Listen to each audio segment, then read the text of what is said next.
And we are still on our Discovery week of reviews, episodes, analytical theorizations, just so many little things. And you come here on Trekyards to see us talk about them all and dissect them and say, are they canon, not canon? Oh, wait, that was last time.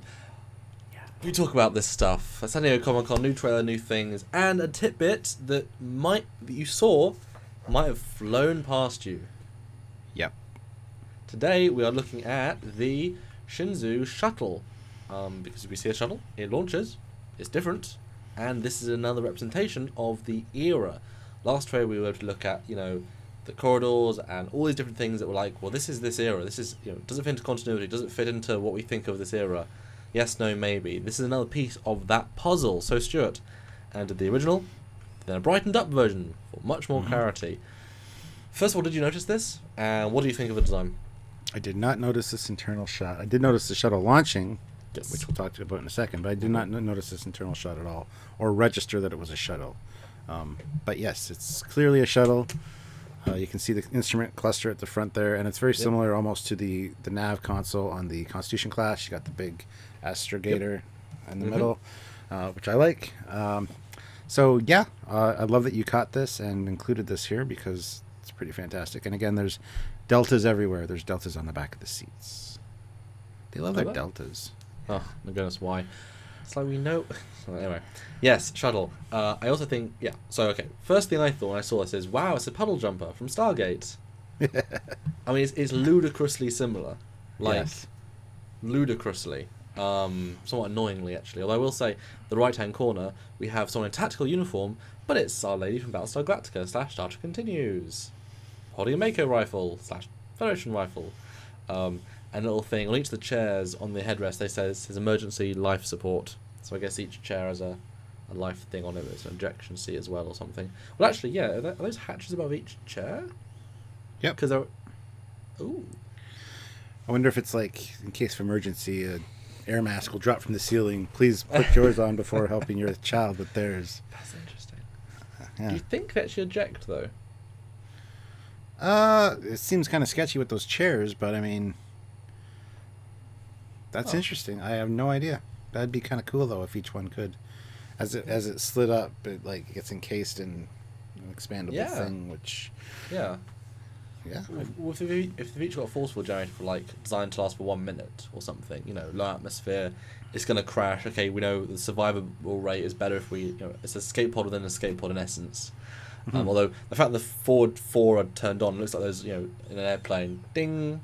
The light on your face, it's like one's the air, one's the light. Hey, what we register. It's a big shuttle.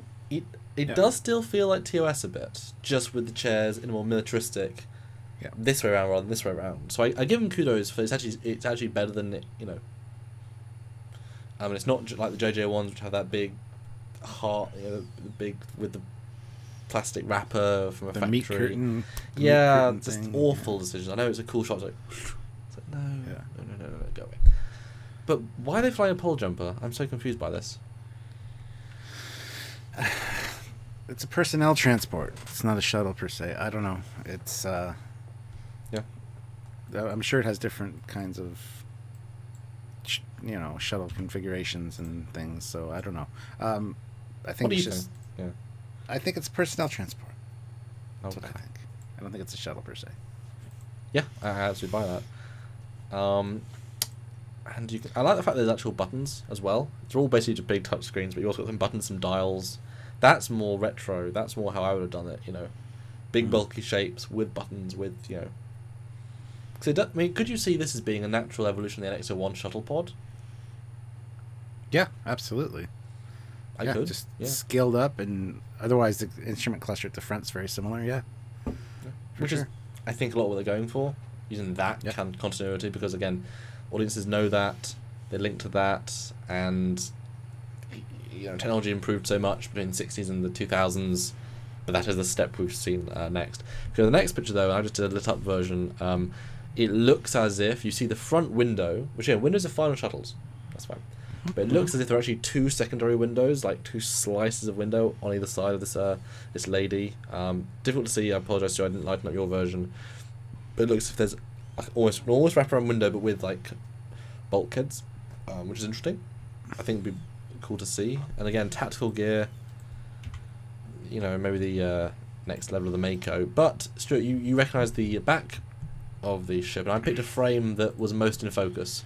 Yeah. Because it's very quick. What can you even take from this? Do you think? Well, the one thing that stands out to me when you freeze frame it like this is it's got a very TOS vibe to it. You know why? Because it's got the center landing gear on the bottom in the middle. Very much like the Type F shuttles that we see in TOS, which is a nice nod. Yep. Hopefully it folds up and goes away, but the overall shape of the thing from the back, it's hard to tell in this picture because it's so dark. Yes. But it's got a nice shape to it as well. Very much like a Star Trek V type shuttle, I think, or even TNG, some of the smaller shuttles. So I like it. You can see the airlock. It's a visible airlock thing, just like the travel pods in the motion picture. You can see where they would be able to dock. So a lot of things about this shuttle that we can see. We can't see a lot, unfortunately. Make sense and fit into the universe and even the era, as far as I'm concerned. So I'm totally on board with it. I like it. I like it a lot. Yeah, I actually kind of like the idea of that. It's a hybrid custom, inspection pod, I think is what they're called, isn't it? Docking slash travel pod, yeah. Travel pod slash shuttle. I think that top light is not an impulse drive. I think that's just a light for the ring of lights, useful for docking. Actually, on Discovery, the concept art that released at San Diego Comic-Con, there is actually a docking port on the side of the ship in the bridge, so there is precedent for having this exact thing, and I think even the JJ stuff has that. You should probably include that in your ship. That's all the ships have apart from the TOS Enterprise, so I think you should probably include it. Well, at least of a certain era anyway. 2 impulse drives on the nacelles. The shape is similar, like you said. What intrigues me, this is the shuttle bay. We both theorize at the back of the Shinzao there's a shuttle bay zone, very natural. This could be Discovery too, to be fair. Could it though? Well, in the trailer, obviously, we see her running through hallways, which are the Shinzao corridors.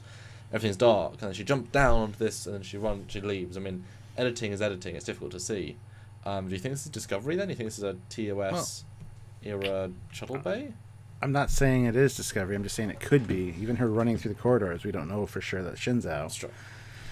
So, anyway, it's a Federation ship. It's probably safe to say. So yeah, I just thought it was interesting that this is the aft shuttle bay for the Shinzao. It's very dark, but the ship's getting blown up. But again, she's not in armor in those scenes. She has a lot of different things going on in that trailer. She's EVAing. She's dying in EVAing. She's in a brig thing. She's flying through space without a suit. She's in tactical gear, running through corridors. She's on the bridge. She's in everything. Through space, yeah. Yeah, she's in everything. And again, the next photo you can see the new force field, which is sort of like a particly one. It's going through it. It's like a circuit board with the pattern on it. Force fields are tricky because they're so generically sci-fi at this point, but it's kind of just going through it activates and you go through it and yeah. Why is there such a big gap between the shuttle hull and the hole though? Like a force field you should pass through and it should be super close to the hull, so just zoop, because otherwise you're letting air out. Yeah, well, again, hey dude, it is pre-TOS, technology advances. Yeah, but no, I don't buy that. Although if you look at the scaling, it's about 2 shuttles tall, maybe. Yeah, so it's got quite a room, but I mean, in terms of width, I mean, you can fit a lot of these shuttles, a la 09. Yeah, not obviously that extreme, but you can fit, I would say, at least, and this is probably about 3/4 of the shuttle bay in terms of width, maybe. You could probably fit about 15, 12, 13 shuttles in here. Yeah, easily. It's pretty hefty. Yeah. Although very dark, very dingy for a shuttle bay. I know it's being destroyed and everything, but yeah. But yeah, there you go. There is the shuttle. You might have missed it. The internal space. There you go. That's why I wanted to point it out. So to close on the internal shot. Any last thoughts? And do you think this fits into canonical Star Trek 10 years before Cage? Or after Cage? I forgot the timeline. It's 10 years before Kirk, 1 year after Cage. No, it doesn't at all. No, of course it doesn't. But it's very cool. It's a nice reimagining of it. So I don't have a problem with that. I love the interior volume. Like you said, or the interior space. Could be an evolution from the shuttle pods from Enterprise. Right on board with that. I do like the lighting at the top. It's very reminiscent of the drilling on the warp nacelles. Just, hey, let's use this element visual tie-in from the refit. So, but anyway, no, I like it. I'm looking forward to seeing more of the shuttle. I want to see it in a better shot where we can see what it looks like from the outside without, because that back shot was very, very dark. It was very hard to see. At first, I thought it was just a round thing. Yes. Yeah. But you can still understand the shape with it, which is why freeze framing this and we're doing all these little tiny little things. But you can understand little bits of context by that. You know, it doesn't look too off. It hasn't got wings. You know, all these little things you can say, well, it doesn't have this. It doesn't have this. You know, there is more to it. Yeah, hopefully you guys enjoyed this little tidbit. You might have missed it. Like I say, very sort of pull jumpery for me, and doesn't really scream Star Trek. But hey, I like to think of the Shenzhou being a 40-year-old ship. So it's really in that mid stage between Enterprise and the TOS. So it has much more of a Enterprise aesthetic. As things push towards the TOS aesthetic, things alter. That's my personal, hopefully.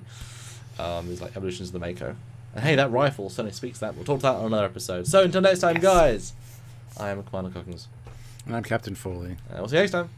Bye, guys. Bye, guys.